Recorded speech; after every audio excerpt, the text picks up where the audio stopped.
బోనాల పండుగకు యాలైందల్లో ఈ బేస్తారమే బోనాలు చాలయ్యేది. గోల్కొండ జగదాంబిక అమ్మవారికి తొలి బోనం ఎత్తేటందుకు మన ఆడబిడ్డలందరూ ఎంతో సంబరంగా ఎదురుచూస్తున్నారు. మరిగా బోనాల జాతర ఏర్పాట్లు ఎట్లెట్లా జరుగుతున్నాయి, ఈ తాపు అమ్మవార్లకు ఎంత గొప్పగా పబ్బతి పడతాండ్రో ఆ ముచ్చట్లన్నీ ఓ తాపు చూసేద్దాం పాండ్రోల్లా పబ్లిక్.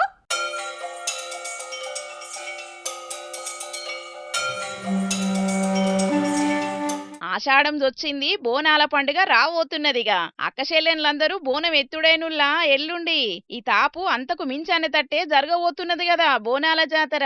ఎందుకంటే సర్కారోళ్ళు అట్లా చేస్తున్నారు మరి ఏర్పాట్లు. అంతేకాదుల్లో గోల్కొండ అమ్మవారికి తొలి బోనం ఎత్తే సాయిబాబాచారి కుటుంబం ఈసారి అమ్మవారికి తీరొక్క తీర బంగారు కానుకలను తయారు చేయించింది. మామూలుగా అయితే యాట బంగారు బోనం సమర్పిస్తారు, కానీ ఈ తాపు బంగారు బోనంతో నట్టుగా జగదాంబ అమ్మవారికి బంగారు చీర, బంగారు కవచం, బంగారు పాదాలను అలంకరించబోతున్నారు. పోయిన సంవత్సరం మా పెద్ద అబ్బాయి శ్రీకాంచారి బంగారు బోనం చేపించడం జరిగింది. ఈ సంవత్సరం మా చిన్న అబ్బాయి సురేశ్వరాన్ని మాంకాలం గుడిలో ఉంటాడు పూజారిగా, నేను పూజారినే. ఆయన ఇప్పుడు అమ్మవారికి కవచము మళ్ళీ బంగారు చీర చేపించడం జరిగింది.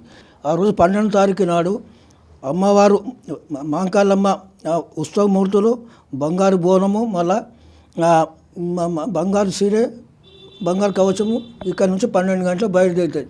వచ్చే ఆ రోజు కళాకారులు వస్తారు, దప్పులు, వాళ్ళందరికీ అన్నదానం కార్యక్రమం ఉంటుంది. 12 గంటలకు వైభవంగా జరుగుతుంటుంది ఇక్కడ.